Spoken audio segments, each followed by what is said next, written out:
आज का ये वीडियो लोक प्रशासन के महत्वपूर्ण 30 प्रश्नों पर आधारित है जो कि पूर्व प्रश्न पत्रों से लिए गए हैं और यह 30 महत्वपूर्ण एमसीक्यू प्रश्न आपकी आने वाली परीक्षाओं के लिए महत्वपूर्ण साबित हो सकते हैं। मैं डॉक्टर मोहित मलिक आप लोगों का हार्दिक स्वागत करता हूं पॉलिटिकल साइंस के यूट्यूब चैनल पॉलिटिकल पार्लियामेंट में। ये 30 प्रश्न वह प्रश्न हैं जो लगातार विभिन्न परीक्षाओं में पहले पूछे जाते रहे हैं और आने वाली परीक्षाओं को ध्यान में रखते हुए इनमें से बहुत से प्रश्न ऐसे हैं जो आपसे पूछे जाएंगे। तो चलिए देर न करते हुए शुरू करते हैं अपने आज के पहला प्रश्न देखते हैं। मानव संबंध उपागम में स्क्यूटर का अर्थ है जो अत्यधिक कार्य करता है, जो अत्यंत कम कार्य करता है, जो अन्य लोगों के बारे में वरिष्ठ लोगों को बताता है, जो सामाजिक दूरी बनाए रखता है। इसका सही उत्तर है सी, जो अन्य लोगों को बताता है। चलिए दूसरा प्रश्न देखते हैं। प्रशासन पर कार्यकारी नियंत्रण का सबसे अधिक प्रभावी उपकरण है ए सिविल सेवा संहिता, बी संप्रेषण, सी नियम निर्माण शक्ति, डी नियुक्ति एवं पदमुक्ति की शक्ति। इसका सही उत्तर है डी नियुक्ति व पदमुक्ति की शक्ति। तीसरा प्रश्न देखते हैं। प्रशासन का क्षेत्र अब इतना विस्तार पा गया है कि प्रशासन दर्शन जीवन दर्शन जैसा प्रतीत होने लगा है। इस कथन का श्रेय जाता है। यह बहुत ही महत्वपूर्ण प्रश्न है और लगातार कई परीक्षाओं में दोहराया गया है। A W F Willoughby, B L D White, C M E Demark और डी ड्वाइट वाल्डो। इसका सही उत्तर है सी एम ई डिमार्क। एम ई डिमार्क ने कहा था कि प्रशासन का दर्शन जीवन दर्शन जैसा प्रतीत होने लगा है। चलिए अगला प्रश्न देखते हैं। निम्न में से किसने पद सोपान को स्केलर प्रक्रिया की संज्ञा दी है? ए मूने तथा रीले ने, बी टेलर ने, सी फेयोल ने और डी डिमॉक ने। इसका सही उत्तर है ए मूने तथा रीले ने। बहुत इंपॉर्टेंट प्रश्न है। हालांकि इसमें सारे ही प्रश्न जो लिए गए हैं वह अति महत्वपूर्ण हैं, लेकिन यह प्रश्न लगातार दोहराया जाता रहा है कि किसने पद सोपान को स्केलर प्रक्रिया की संज्ञा दी है। चलिए पांचवा प्रश्न देखते हैं। निम्न में से कौन सी एक भारतीय संसद की बृहत्तम समिति है? बृहत्तम का अर्थ है बड़ी समिति, यानी निम्न में से कौन सी भारतीय संसद की सबसे बड़ी समिति है? ए प्रत्यावेदन समिति, बी लोक लेखा समिति, सी प्राक्कलन समिति और डी लोक उपक्रम समिति। इस प्रश्न का सही उत्तर है सी प्राक्कलन समिति। प्राक्कलन समिति में 30 सदस्य लोकसभा से लिए जाते हैं और इसमें राज्यसभा से कोई सदस्य नहीं होता और यह संसद की सबसे बड़ी समिति होती है। चलिए अगला प्रश्न देखते हैं। प्रशासन पर संसदीय नियंत्रण के शक्तिशाली उपकरण के रूप में शून्यकाल की चर्चा सदन में की जाती है। ऑप्शन है ए नवीन सत्र के उद्घाटन में राष्ट्रपति के अभिभाषण के तुरंत बाद, सदन की दैनिक कार्यवाही के प्रारंभ होते ही, प्रश्नकाल समाप्त होने के तुरंत बाद, प्रतिदिन का काम समाप्त होने के बाद। इसका सही उत्तर है सी प्रश्नकाल समाप्त होने के तुरंत बाद। चलिए सातवां प्रश्न देखते हैं। निर्णय निर्माण के समय साइमन के अनुसार निम्न में से कौन सी एक क्रिया नहीं की जाती है? निर्णय निर्माण सिद्धांत जो कि साइमन के द्वारा दिया गया था उसमें कौन सी एक क्रिया नहीं की जाती है? ए बौद्धिक क्रिया, बी रचना क्रिया, सी चयन क्रिया और डी विपणन क्रिया। इसका सही उत्तर है डी विपणन क्रिया नहीं की जाती है। साइमन ने निर्णय प्रक्रिया के 3 चरण बताए हैं। उसके अंतर्गत बौद्धिक क्रिया, रचना क्रिया और चयन क्रिया का वर्णन किया है। उनकी मान्यता है कि निर्णय को हम पूर्व विचारों से निकाले गए निष्कर्ष मान सकते हैं। ये निष्कर्ष बड़े निर्णयों के लिए फिर दोबारा से पूर्व विचार बन जाते हैं। चलिए अगला प्रश्न देखते हैं। भारत में लोक प्रशासकों की भर्ती के लिए प्रारंभिक जांच परीक्षा की सिफारिश करने वाली समिति थी। ए अयंगर समिति, बी सिंह समिति, सी कोठारी समिति और डी सतीश चंद्र समिति। इसका सही उत्तर है सी कोठारी समिति। अगला प्रश्न देखते हैं। आदेश की एकता पदसोपानिक व्यवस्था का सार है। पिरामिड के शुरू से अंत तक चलती है। प्रत्येक अकेले कामगार को अपने मुखिया के प्रति उत्तरदायी बनाती है। आदेश की एकता का अर्थ होता है शिखर पर प्राधिकार का केंद्रन। नीचे दिए गए कूट से सही उत्तर का चयन कीजिए।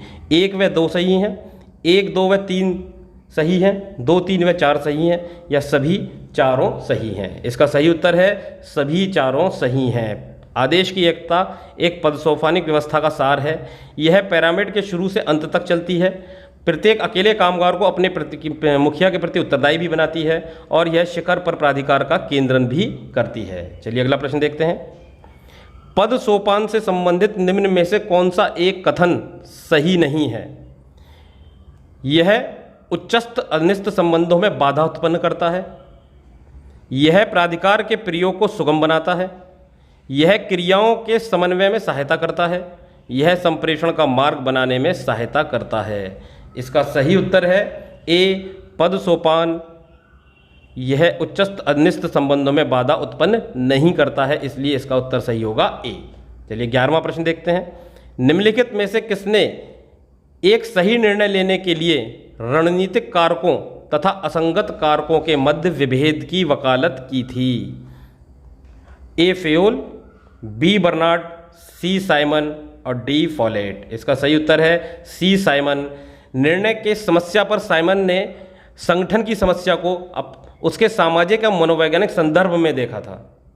साइमन ने निर्णय की व्याख्या करते हुए सभी निर्णय लेने के लिए रणनीतिक कारकों तथा असंगत कारकों के मध्य विभेद भी किया था। चलिए अगला प्रश्न देखते हैं। मंत्रिमंडलीय सचिव मंत्रिमंडल तथा इसकी समितियों को सचिवालयी सहायता प्रदान करता है, भारत सरकार के कार्यविधि के नियम निर्माण करता है, प्रधानमंत्री मंत्रिमंडल तथा इसकी समितियों एवं सचिवों की समिति का भी प्रमुख सलाहकार है, मंत्रालयों तथा विभागों के क्रियाकलापों का समन्वय तथा अनुश्रवण करता है, और 5वां देश का वरिष्ठतम लोक सेवक है। आपके कूट हैं 1, 2, 3, 4 सही हैं, 1, 2, 3, 5 सही हैं, 2, 3, 4, 5 सही हैं, या 1, 2, 3, 5 सही हैं। इसका सही उत्तर है 1, 2, 3, 4 सही हैं, यानी वह देश का वरिष्ठतम लोक सेवक नहीं होता है मंत्रिमंडलीय सचिव।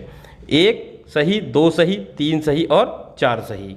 चलिए अगला प्रश्न देखते हैं। भारत में लेखा परीक्षण को लेखा से पृथक किया गया किस वर्ष में? 1971 में, 1976 में, 1977 में, 1979 में। इसका सही उत्तर है बी, 1976 में लेखा परीक्षण को लेखा से पृथक किया गया था। 14वां प्रश्न देखते हैं। निम्नलिखित में से किन्हें प्रशासन पर लोक नियंत्रण का साधन नहीं माना जाता? लोक नियंत्रण का साधन हमें देखना है। 1, निर्वाचन प्रणाली, 2, प्रत्याहन प्रणाली, 3, परामर्श समितियों की प्रणाली, और 4था संसदीय समितियों की प्रणाली। आपके नीचे कूट दिए हुए हैं। ए, 1 व 2, बी, 2 व 3, सी, 3 व 4 और डी, 1 और 4। इसका सही उत्तर है सी, 3 व 4। लोक नियंत्रण के साधन परामर्श समितियों की प्रणाली नहीं है और संसदीय समितियों की प्रणाली नहीं है, इसलिए इसका उत्तर सी सही होगा। चलिए अगला प्रश्न देखते हैं। लोक प्रशासन विषय के विकास में निम्नलिखित चरणों को कालक्रम में व्यवस्थित कीजिए। 1, सैद्धांतिक उपागम, 2, लोक नीति उपागम, 3, परिस्थितिकीय उपागम, 4था राजनीतिक प्रशासन द्विविभाजन। सही उत्तर को कूट में से चुनना है। ए, 1, 4, 3, 2, बी, 4, 1, 3, 2, सी, 4, 1, 2, 3 और डी, 3, 2, 1, 4। इसका सही उत्तर है बी, 4, 1, 3, 2। पहले राजनीतिक प्रशासन द्विविभाजन, दूसरे नंबर पर सैद्धांतिक उपागम, तीसरे नंबर पर परिस्थितिकीय उपागम और चौथे नंबर पर लोक नीति उपागम। चलिए अगला प्रश्न देखते हैं। भारत में शून्यकालीन चर्चा की प्रथा का चलन प्रारंभ हुआ। ए, सन 1956 में, बी, सन 1959 में, सी, सन 1961 में और डी, सन 1962 में। इसका सही उत्तर है सन 1962 में। शून्यकाल का प्रारंभ 1962 से ही माना जाता है और शून्यकाल 12 बजे के उपरांत शुरू होता है, प्रश्नकाल के तुरंत बाद। 17वां प्रश्न देखते हैं। प्रतिनिधि नौकरशाही की अवधारणा को किसने विकसित किया? ए, PPV रिपर, B, Russell, C, Max Weber और D, B Russell. B Russell 2 बार आया है, लेकिन इसका सही उत्तर है ए, PPV रिपर। चलिए अगला प्रश्न देखते हैं। लोक प्रशासन में निम्न में से किस एक चरण में पहचान के संकट का युग रहा था? ए, 1970 से 1980, बी, 1927 से 1937, सी, 1938 से 1947 और डी, 1948 से 1970। इसका सही उत्तर है डी, 1948 से 1970 का युग पहचान के संकट का युग रहा था। चलिए अगला प्रश्न देखते हैं। निम्नलिखित में से किसने संगठन के सिद्धांतों को कहावतें तथा मिथक कहा है? ए टेलर, बी पिफनर, सी रिग्स और डी साइमन। बहुत इंपॉर्टेंट क्वेश्चन और लगातार दोहराया जाने वाला प्रश्न है। इसका सही उत्तर है डी साइमन। साइमन ने संगठन के सिद्धांतों को प्रोवर्ब अथवा कहावतें कहा था।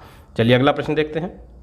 निम्नलिखित में से कौन सा भारत में प्रशासन पर विधायिका के नियंत्रण का माध्यम नहीं है? ए प्रश्न, बी प्रस्ताव, सी सदन भंग और डी अविश्वास प्रस्ताव।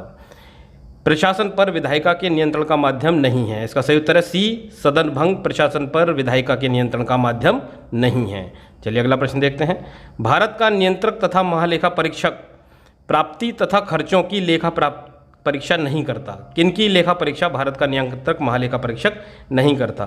ए राज्य सरकारों की, बी सरकारी कंपनियों की, सी भारत सरकार की और डी नगरीय उपक्रमों की। इसका सही उत्तर है डी नगरीय उपक्रमों की लेखा परीक्षा भारत का नियंत्रक महालेखा परीक्षक नहीं करता। चलिए अगला प्रश्न देखते हैं।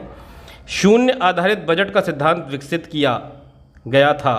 ए पीटर ए फेयर द्वारा, बी पीटर ड्रुकर द्वारा, सी हजबर्ग द्वारा और डी हरमन फाइनर द्वारा। इसका सही उत्तर है ए पीटर ए फेयर द्वारा।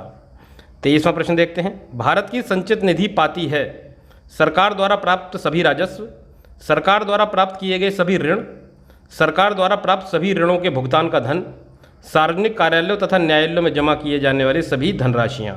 इसका सही उत्तर है ए सरकार द्वारा प्राप्त सभी राजस्व संचित निधि पाती है। चलिए अगला प्रश्न देखते हैं। सभी उपक्रम वित्त पर निर्भर होते हैं, अतः सरकार का ध्यान कोष की ओर होना चाहिए कहा था। ये बहुत महत्वपूर्ण प्रश्न है। ए इंदिरा गांधी ने, बी महात्मा गांधी ने, सी कौटिल्य ने और डी जवाहरलाल नेहरू ने। इसका सही उत्तर है सी कौटिल्य ने कहा था कि सभी उपक्रम वित्त पर निर्भर होते हैं, अतः सरकार का ध्यान कोष की ओर होना चाहिए।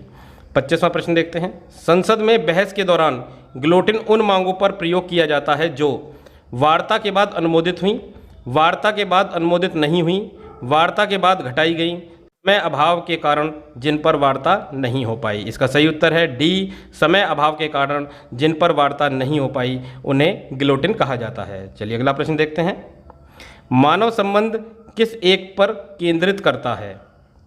मनुष्य पर, अनौपचारिक संगठन पर, व्यक्ति पर, डी प्रणाली पर। इसका सही उत्तर है बी अनौपचारिक संगठन पर। एल्टन मेयो द्वारा दिए गए मानव संबंध सिद्धांत अनौपचारिक संगठन पर केंद्रित करता है।